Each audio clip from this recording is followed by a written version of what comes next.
Саламатсыздарбы? Сиздер Агроайым Агро жаштар долбоорунун алкагында жаңы чыга баштаган Агроайым подкастын көрө баштадыңыздар. Менин аты жөнүм Бахар Хакимова. Биздин бүгүнкү подкастыбыздын темасы агробизнестеги брендинг жөнүндө болмокчу.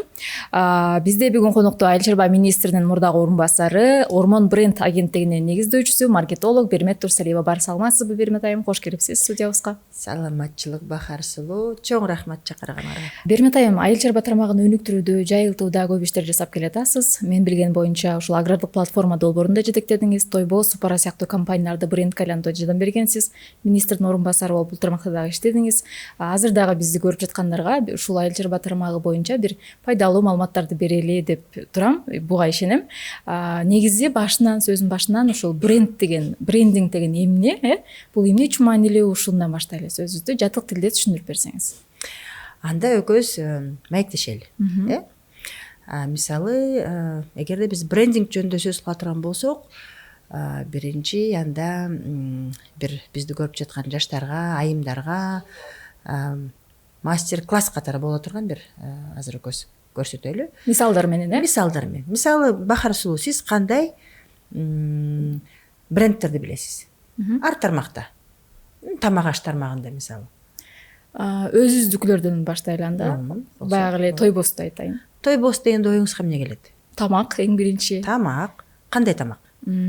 Тойбос деп айтып тургандай, тойбойсуң, жей бергин, кайра жегиңди келтирген. Даамдуу, Даамдуу. Дагы кандай Тойбос менен дагы эмне эске эмне келет? Жергиликтүү, өзүбүздүкү, адал. Адал, таза, сапаттуу. Таза, сапаттуу. Дагы кандай чет өлкөлүк кандай тамак аш брендтер билесиз? KFC балким. KFC деген кандай бренд? Эмне жөнүндө? Сиз үчүн, жеке сиз үчүн. Эмне жөнүндө? Тамак. Тамак кандай? Өзгөчө, башка айырмаланган, башкача бир даамы бар. KFC кандайдыр бир модный тамак десек болобу? Азыр Аябай жайылган, бардыгы акчасына карабай деле алып жей бергин келтирген тамак. Бир кандайдыр орусча айтканда модный жана салттуу тамактар бар, KFC бул өзүнчө бир бизге маданиятты алып келди. Биз KFC'ни жегенде ошол жана Kentucky Fried Chicken деп атпайбы, ошол Kentucky штатынан келген бир маданиятка барып кичине ошону даамдатып, анан ошону кармап көрөбүз да. Дагы мисалы кандай кийим брендтерин билесиз? Кийим боюнча Dolce Gabbana дегенде кандай бир элес буластар келет ойго? Албетте сапаттуу, жогору класстагы классика. High fashion дейт, чыныгы Dolce Gabbana'ны кийип көрө элекмин мен өзүм. Көрө делектин окшойт.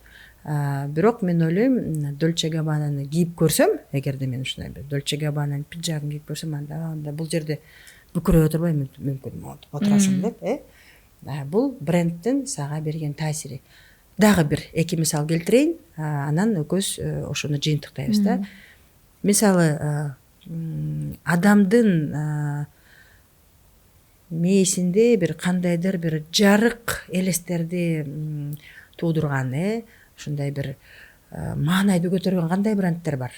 Бул адам бренди. Мисалы, продукт. Мисалы, ошону ойлосоң эле, бир кандайдыр бир майрамбы, көңүлүң көтөрүлүп, бир ушундай брендтер бар да. Кандай болушу мүмкүн? Жаңы жыл болушу мүмкүнбү? Жаңы жылдын астында кандай бренд келет биздин өлкөгө? Ким келет? Жаңы жылдык маанайды тартуулап. Ким келет? Coca-Cola, Кола келет. Мандарин келет. Мандарин бул жаңы жылдын белгиси, бизге советтик доордон бери калып калган. Анан демек биз бренд дегенде ойдо бир кандайдыр бир образдар пайда болот. Демек бренд бул товар, же товардык марка, же адам, же долбоор эмес, бул биз бренд жөнүндө кардардын болгон бир менталдык конструкция. Бренд өзү ошо адамдын мээсине сиңип калган. Баягы рекламасын көрөсүң, KFC Кыргызстанга келерде анын рекламасын көрүп, ушундай шилекейибиз агып, мен балдарым KFC жейт элек деп эстетиногу гумдун жанынан айланайын 2 саат очередте туруп, анан барып KFC жегенбиз да. Анан ушуна таң калдым. Канчалык бул бренд өзүнүн бренд болушуна каражаттарды, энергияны жана убакытты сарптаганда ошентип аракет кылган нерсе бренд болот. Бренд десе эле момунтип бир продукциянын бетине эле бир немени чаптап алыш эмес, этикетканы чаптап алыш эмес. Бренд десе эле мен бренд болом деп эле элдер бир нерсени чампалап чумпалап чыгарышат дагы сыртына. Одон айтканда интернеттен бир нерсени көчүрөт дагы чаптап туруп, анан кийин ооба мен номер 1 деп туруп чыгат. Анан күтүп отура беришет. Эмнеге мен номер 1 болбой жатам дейт да. Демек, бренд деген бул убакытты талап кылат, ресурстарды талап кылат, каражатты талап кылат. Бул чымчыкты сойсо да касапчы сойсун дегенде ошондой консультанттар талап кылат. Профессионализмди талап кылган нерсе. Ошондо сен бренд болгонго кандайдыр бир кадамдарды таштайсың да. Анан бренд болордон мурун мисалы Бахар Сулу, сиз момундай бир каймак мал чарбаңыз бар, уйларыңызды көбөйтүп атасыз. Анан каймак, сары май, быштак, корут, сырларды чыгарып бир бренд болом деп атасыз да. Бирок бүгүнкү күндө практика эмнени көрсөтүп атат? 95% биздин ишкерлер биринчи могу продукцияны момунтип сонун кылып туруп чыгарып, момундай упаковкага салып туруп, анан мен эми кантип бренд болсом дейт да. Ошол уйду сатып алатканда сиз ошондой эле ойлонуп коюшуңуз керек. Мен бул продукциядан эмне чыгарам? Мен бул продукцияны кантип сатам? Мен бул продукциянын бренд кылам десем, ошол брендтин өзгөчөлүгү эмнеде болот деген суроону ошондо бериш керек. Баягы алма бакты эгерден мурун, отургузаардан мурун ошол суроону берип ойлонуп башташ керек. Ушул жерден да бир атайын сөзүңүзгө кыралчы. Мисалы, өзгөчө айыл жергесиндеги дыйкандарды алсак да, чакан иш кылган, мисалы, алар ушундай өзүнүн бир продукциясын бренд кылуу үчүн, жайылтып таанытуу үчүн атайын бир адистерди же бир компанияны жалдашы керекпи, же өзү эле ушундай бир көндүмдөрдү үйрөнүп алыш керекпи, өз алдынча деле кыла берсе болобу? Ошол айылда жүргөн биздин жаш айымдар, деги эле айымдар, жаштар эми айылда жүргөндө ошо айылда өскөн, айылдан чыккан бир продукт менен оокат кылып жатышат. Бүгүнкү күндө баягы көпчүлүк эле продукция кылып чыгарбай, мисалы чийкөөдөн сатып жүрөт. Ошол эле мөмө жемиштер, биздин алмабактар, өрүкзарлар кандай кетип атат? Алар деген бүгүнкү күндө чийкөөдөн кетип атат коңшу өлкөлөргө. Ал жактан мисалы түштүктү алсак, ал жактан Тажикстан сонун кылып туруп аларды кургатып атат, өзбектер сонун кылып кургатып атат. Анан аны баягы маржа деп коет. Кирешеси көп жогору болгон, жогору маржиналдуу продукт кылып туруп аны сонун кылып сатып атышат. Демек, биз эмне кылышыбыз керек? Эгерде бренд болом десек, окуш керек. Бүгүнкү күндө мына баардыгы, билимдин баардыгы могу жерде. Бул телефон чөнтөктө. Биякта YouTube дагы бар. Абдан сонун тиркемелери бар, Telegram каналдар бар. Ошол нерседен баш тартпай, ой мен аны билбейм, мага айтпай эле кой дебеш керек. Сен 25 жашта болосуңбу, 15 жашта болосуңбу, 55 жашта, 75 жашта ишкер болосуңбу, эринбей туруп ошону окуш керек. Анткени бүгүнкү күндө технологиялар бизге жашоону жеңилдетип атат. Мисалы, азыр ушул деле подкаст YouTube'дан абдан жакшы болуп атат, YouTube'дан кетип атканы. Анткени бизде азыр дыйкандар, жаш дыйканы болобу, орто жаш дыйканы болобу, баардыгы YouTube'дан издейт маалыматты. YouTube'га жанагы издөөгө салып туруп эле, алманы кантип өстүрөм, помидорум ооруп калса кантип мен илдеттерден арылтам деген нерсени баарын эле YouTube'дан издейт. Айыл чарба министрлигинен чуркап келбейт. Момундай кандайдыр бир баягы консультационный борборлор бар, агроборборлор. Ал жакка деле чуркашпайт. YouTube. Демек, ошо YouTube'ду туура колдонгон билиш керек да. Анан дагы бир нерсе, айыл чарба айыл тармакта, айыл жергесинде өндүргөн продукцияны ошол айыл Кыргызстан абдан кызыктуу өлкө. Ошол өзүнүн регионуна жараша кандайдыр бир өзгөчөлүктөр бар. Ар бир региондо ошол өзгөчөлүктү табыш керек, аныкташ керек. Мисалы, могул продукцияны көрсөтүп коеюн, бул биздин, мен жакшы көрөм бул продукцияны, бул биздин чоң алай менен алайда Чоң Алайда Кыргызстандын эң бийик точкасында үйүнөн чыкпай отурган эжекелердин жасап аткан продукциясы.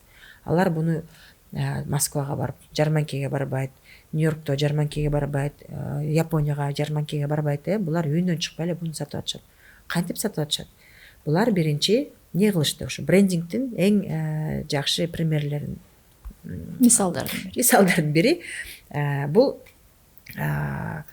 биздин Чоң Алай менен Алайда иштеген, жашаган эжекелер, улуу апалардын колунан чыккан продукция. Булар эмне кылышты? Булардын бренд өзөгү катары өздөрүнүн эле ата бабалардан, апалардан, чоң энелерден келаткан эле мурасты колдоп туруп, буну бренд өзөгкө салып койду.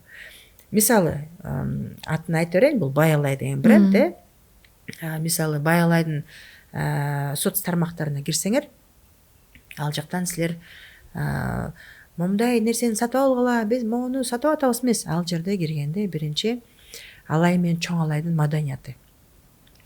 Чоң Алайда эң кызыктуу нерсе, Чоң Алайга момундай терме алайын деп сурасам аялдардан, терме канчадан метр, квадрат метр канчадан деп баасын чыгарып атабыз да, чыгарсам алар айтат 8 карышым момча сом дейт да. 8 карышым деген канча? Бул где-то 13-15 сантиметр экен да. Алар бүгүнкү күнгө чейин карыштап ченейт экен да. Демек бул өзгөчөлүк. Ошол нерсени дүйнөгө айтыш керек. Чоң Алайда 21 кылымда интернет бар жерде, YouTube'ду билип, Instagramга минип алган жерде элдер илгерки ыкма менен карыштап ченеп, баягы орусча айтканда единица измерения деп коет го.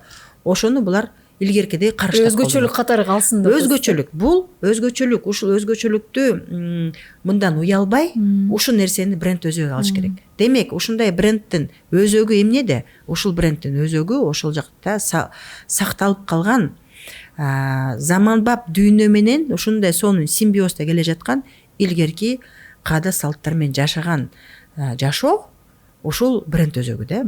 Демек, эгерде ушундай продукция чыгарам дегендер болсо, анда силер кошелек сатам эмес. Силер анда Инстаграмда эмне жөнүндө айтышыңар керек? Силер биздин Чоң Алай жергесин, Чоң Алайды макташ керек. Алайды макташ керек. Баягы территориалдык брендинг деген бар да. Анан аймактык брендинг деген бар. Аймакты мактап, аймактын өзгөчөлүгүн көрсөткөндө адам ошону сүйөт. Өрүк мисалы, Баткен дегенде дароо өрүк келет. Баткендин эми маданият укмуш, салттуу маданият укмуш, алардын кол өнөрчүлүгү укмуш, алардын жасап жаткан тамактары кандай сонун. Ошол нерсе аркылуу продукцияны сатыш керек. Эмнеге дегенде бүгүнкү күндө мындай бул статистика бул деген биз чыгарган жокпуз, бул тажрыйба дүйнө жүзү боюнча. Бүгүнкү күндө орусча айтканда товар продает магия эмоций деп коет да.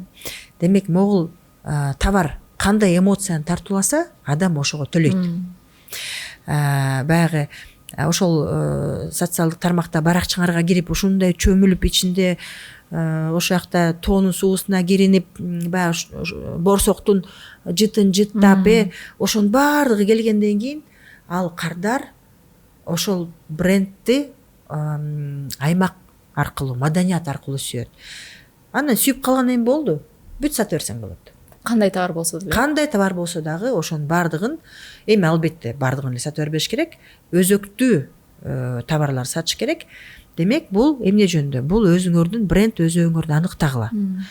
Өзгөчөлүгүңөрдү аныктагыла. Бөлөк ушундай товарлар бар да, мисалы бизде. Кыргызстанда ушундай товарлар бар да, ошолордон силер эмне менен айырмаланасыңар? Мисалы, буну баягы позициялоо деп коет, орусча позиционирование деп коет. Ал жерде бир 6 суроодон баштап 10 суроого чейин бар да. Мен кандай товармын, мен кимден ушу өзүмө окшогон товарлардан эмне айырмачылыгым бар, мени алган адам кандай өзүнүн муктаждыгын чечет жана кандай утушка ээ болот. Жана мен товар катары, мен компанияман, менин брендиман дегил элдерге кандай пайда келет деген бир жалпы суроолор бар. Ошо суроолордун баарын эринбей туруп, монтип жазып, жооп берип, анан кийин гана барып 10 үй аласыңбы, 15 үй аласыңбы, 2 гектар бак эгесиңби, андан кийин ошого өтүш керек. Рахмат. Бермет айым, брендинг боюнча ушул мисалдар менен абдан жакшы түшүндүрүп бердиңиз, жөнөкөй тил менен. Негизи биз бүгүнкү күндө кандай кылып атышат анда? Мисалы, брендке маани бербей кандай кылып атышат? Эмне кемчилик кетирип атышат? Эмне көйгөй кетирип атышат да? Бизде эң негизги, эң чоң кемчилик, чоң ката, баягы мен айтып кеткендей, мисалы момундай продукциянын баарын тигип келет, тигүүчүлөрдү жалдайт, машинка сатып алат, мындай бир кагаздар чапташат, момунтип канча деген мээнет, момундай каймакты чыгарыш үчүн бул эмне деген мээнет.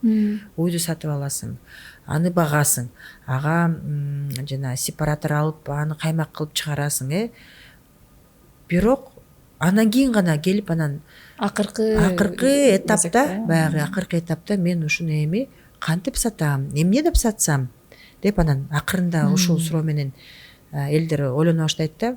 Эми бул менин күнөөлөгөнүм эмес, бул биздин маркетинг жагынан иштеген тартибибиз ошондой Кыргызстанда. Салыштырмалуу брендинг деген түшүнүк Кыргызстанга жакынкы эле арада келди. Акыркы бир 10 жылдын ичинде келди да. Мурда мен бренд болом дегендер такыр эле жок эле.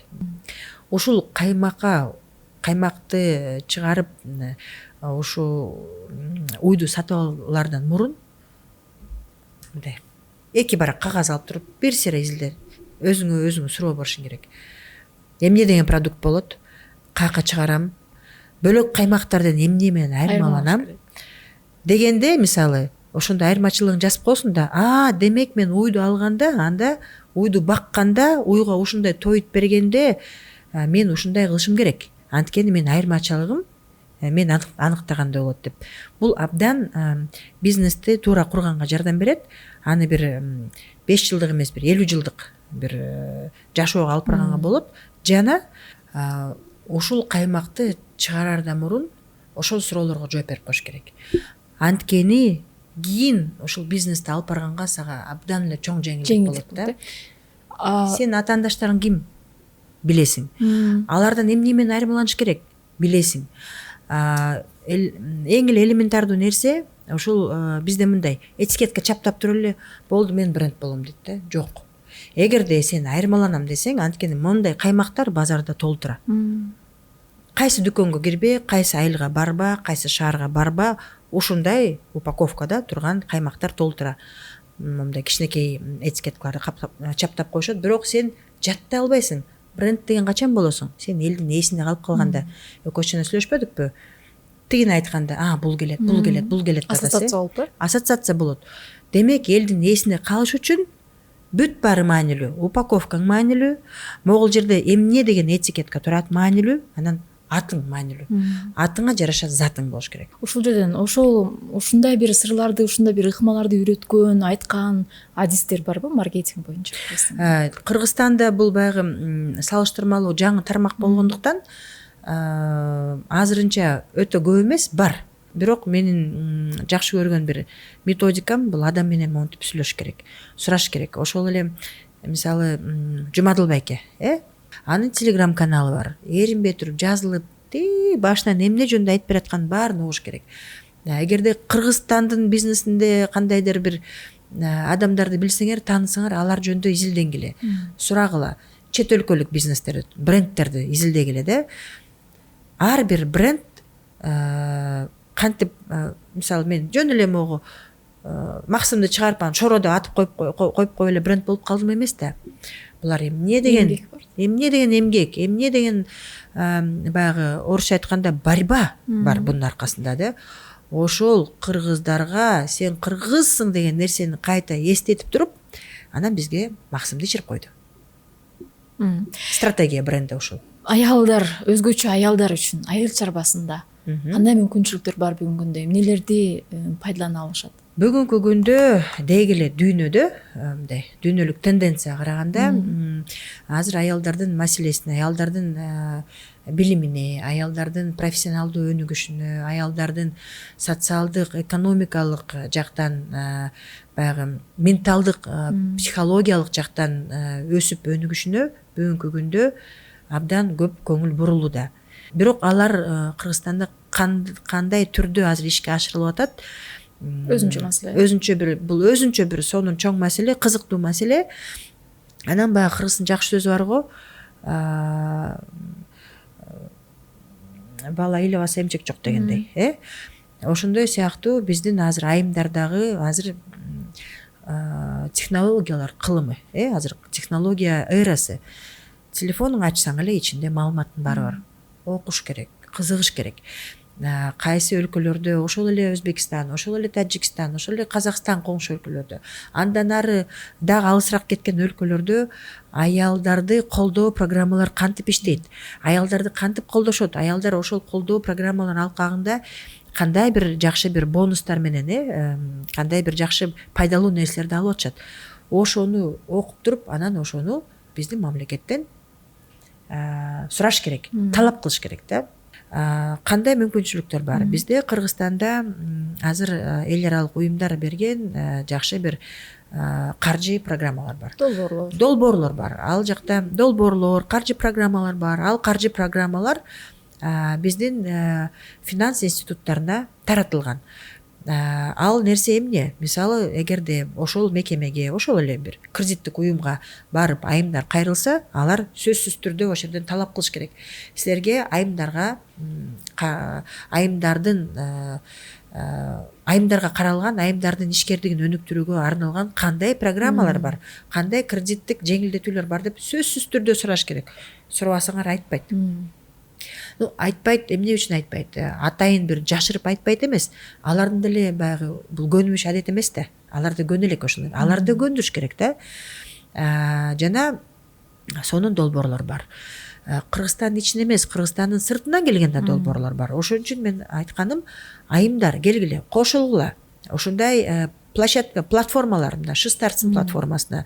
Шыстарска келсеңер, Шыстарстан дагы жолдор ачылат. Бөлөк жака. Жаштарга өзүнчө, аялдарга өзүнчө, кийим тигүүчүлөргө өзүнчө, кол өнөрчүлөргө өзүнчө, момундай каймак чыгаргандарга өзүнчө мындай жолдор ачылат да. Бирок ушундай жака кайнаган казанга келип кошулуш керек. Ошондо өзүңдүн бир каналыңа түшүп кеткенге оңоюраак болот да. Сиз ушул медиа тармагында да мисалы чарбачыл деген программаны алып барып, маалымат берип жүрөсүз. Ушул дагы бир пайдасын тийгизип атабы бүгүнкү күндө?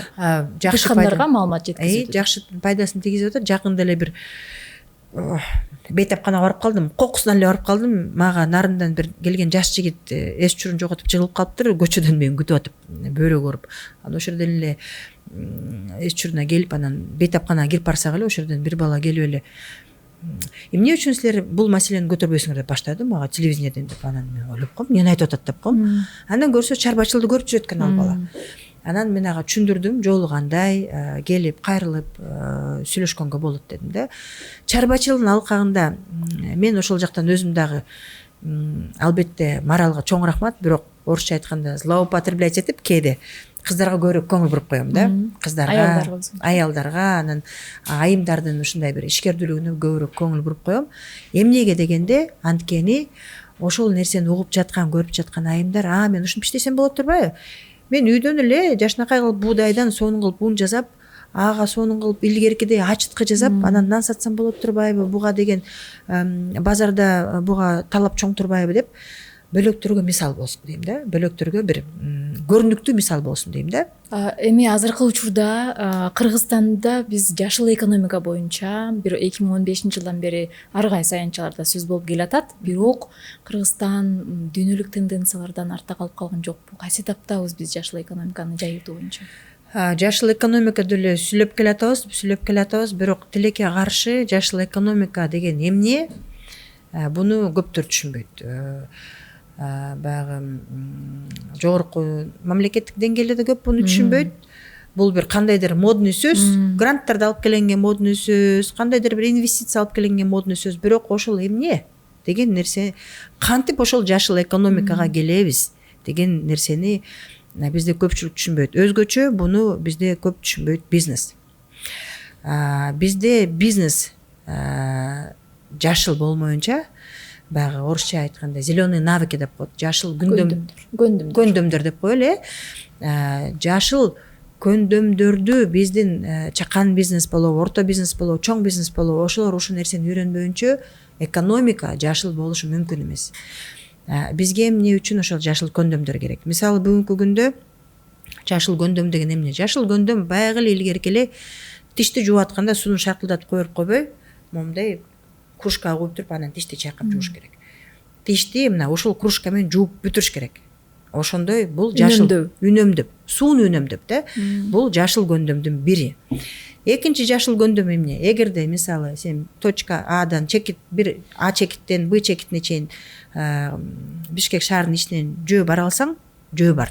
Азыр деген QR код менен кирип туруп эле велосипедти алып анан терип кетсең болот. Өнүккөн өлкөлөрдө ошондой. Бул дүйнө жүзүндө болуп жаткан климаттык өзгөрүүгө бизнестин адаптациясы. Бул жашыл көндөмдөрдүн бири. Жана айыл чарбада жашыл көндөмдөрдүн негизги жашыл көндөм бул жерди зордуктап бир жылда тим эле бардыгын алып алуу эмес, анын күчүн баарын кетирип, ал жерге ушундай аяр мамиле жасап, өзүңө бизнесиңе туура келген бир көлөмдү алып, анан эмки жылкыга дагы сен анын ден соолугун толугу бир 90%, 100% колдонуп салбай, бир кандайдыр бир запас калтырып коюшуң керек. Эмки жылкыга да. Анан эмки жылы ал жер өз калыбына келиш үчүн сен дагы кандайдыр бир агротехнологиялар колдонуп коюшуң керек. Бунун баардыгы жашыл көндөмдөр. Жашыл көндөм деген эмне? Биздин кичинекей балдарды азыр биз мусор деп мусор пластик деп атпайлыбы? Анан биз эмне кылып атабыз? Биз азыр ушул пластикти, мына мен 45 жаштамын, мен ушул пластикти отуруп алып бир нерсе кылам деп долбоор жазып атам, бир аракет, бир нерсе эле болуп атам да. Жашыл көндөм деген ушул пластикти азайтыш үчүн эмне кылыш керек деген нерсени бала бакчага баргандан баштап үйрөтүш керек. Баягы мусорду башкаруу, управление мусорду өндүрүү, кайрештетүү, мусоропроизводство деп коет. Биз ар бир адам мусор чыгарабыз да. Ар бир адам мусорду өлө чыгарабыз. Пакет алып келип таштайбызбы, пластик алып келип таштайбызбы, жана дүкөндөн алып келип жанагы түштө тамактан туруп пластикти бияка таштап жүрөбүзбү? Ошол нерсенин баары биздин жашыл көндөмдөрдүн жоктугу. Жашыл көндөмүң болсо, анда өзүң идишиң менен келесиң, барып туруп тамак салдырып аласың, же үйүңөн алып келесиң. Ошол нерсени биз азыр чоңойгондо 50 жашта үйрөнбөй, биз азыр ушул нерсени мынакей, бул улуттук мамлекеттик программа болуш керек. Ошол жака кирип, балдардын кичинекей кезинен баштап бала бакча, негизи үй бүлөдө башталыш керек бул нерсе да. Бирок эми үй бүлөдө калыптанып калган адамдар үй бүлө куруп атышпайбы? Алар өздөрү могу нерсени кылбагандан кийин, демек бала бакчага көп ошол жактан башташ керек да. Ошон үчүн айтканым, окутуу, тарбиялоо дегенге азыр көп аракет кылып жатабыз. Ошол жака салым кошконго аракет кылып атабыз. Жашыл экономиканын негизи биринчи түшүнүп алып анан иштеш керек деп атасыз. Эң эле кичинекей нерседен башталат. Эң майдадан. Үйдөн башталат. Рахмат маегиңизге. Урматтуу көрөрмандар, сиздер Агроайым Агро жаштар долбоорун алкагында Агроайым подкастын көрдүңүздөр. Аны мен Бахар Хакимова алып бардым. Сизге рахмат.